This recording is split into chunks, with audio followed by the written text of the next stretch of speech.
జై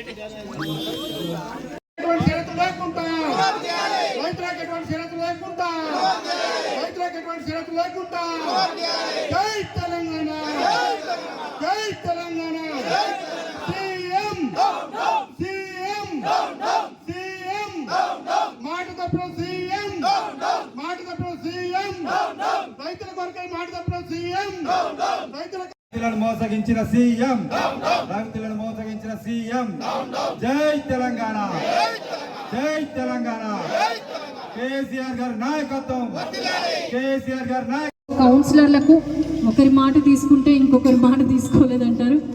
విచ్చేసినటువంటి పెద్దలందరికీ అలాగే మన మీడియా మిత్రులందరికీ పేరు పేరున హృదయపూర్వక నమస్కారం. ఈరోజు రైతులు ఎంతోమంది బాధపడుతున్నారు. గౌరవ జై తెలంగాణ, జై తెలంగాణ, తెలంగాణ. కేసీఆర్ గారి నాయకత్వం, కేటీఆర్ గారి నాయకత్వం.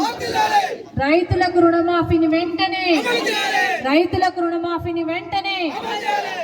పెద్దలు గౌరవనీయులు ఉద్యమకారులు శ్రీ దిండిగల రాజేందర్ గారికి, అలాగే పెద్దలు సిలివేరన్న గారికి, పరుచూరన్న గారికి, రంగనాథ్ గారికి, దేవిలాల్ గారికి, మండల పార్టీ ప్రెసిడెంట్ రమేష్ అన్న గారికి, అలాగే రేణుకక్క గారికి, అలాగే మన ఆంక్షలు లేని రుణమాఫీని, రైతులకు పూర్తి స్థాయిలో రుణమాఫీని, రైతులకు పూర్తి స్థాయిలో రుణమాఫీని,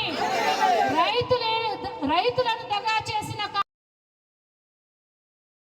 లక్షల వరకు రుణమాఫీని వెంటనే, ఈ 8 నెలల కాలం వడ్డీని సైతం ప్రభుత్వమే 8 నెలలు కాలయాపన చేసిన వడ్డీని. రైతు బంధుకు సంబంధించినటువంటి అంశము ఎంతోమంది రైతులు బీఆర్ఎస్ పార్టీ దగ్గరికి వచ్చేసి చెప్పడం జరిగింది, రుణమాఫీ పూర్తి స్థాయిలో కాలేదు అనేసి. ఏదైతే బడ్జెట్లో పొందుపరిచారో ఆ 17,000 కోట్ల రూపాయలు కూడా రుణమాఫీ ఇప్పటి వరకు రైతులకు అందనటువంటి పరిస్థితి.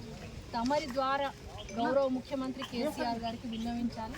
మరి రైతులకు రుణమాఫీ పూర్తి స్థాయిలో ఇవ్వాలి. అలాగే ఈ 8 నెలల కాలం వడ్డీని సైతము మరి రైతుల దగ్గర నుంచి పడ్డటువంటి ఆరకొర రుణమాఫీ నుంచి 8,000 వడ్డీ కానీ, 10,000 వడ్డీ కానీ, 20,000 వడ్డీ కానీ ఏదైతే అవుతుందో ఆ 20,000 వడ్డీ మొత్తం కడితేనే, మరి ఈ 8 నెలల వడ్డీ కడితేనే రుణమాఫీ. రైతు రుణమాఫీని చేశాం, రైతు బంధునిచ్చాము. నేడు రుణమాఫీ లేకపోయే, రైతు బంధు లేకుండా ఈరోజు రైతాంగం అందరూ కూడా ఇబ్బంది పడేటటువంటి పరిస్థితి.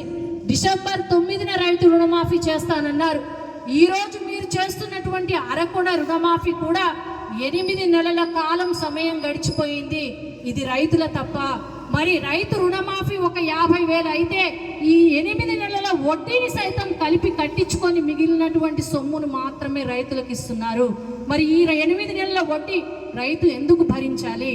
2 లక్షలకు పైగా అప్పు ఉంటే మరి ఆ 2 లక్షలకు పైగా అప్పు ఉన్నటువంటి వాటిని తీరుస్తేనే 2 లక్షలు ఇస్తామనేటటువంటి షరతు పెట్టడం ఎక్కడిది?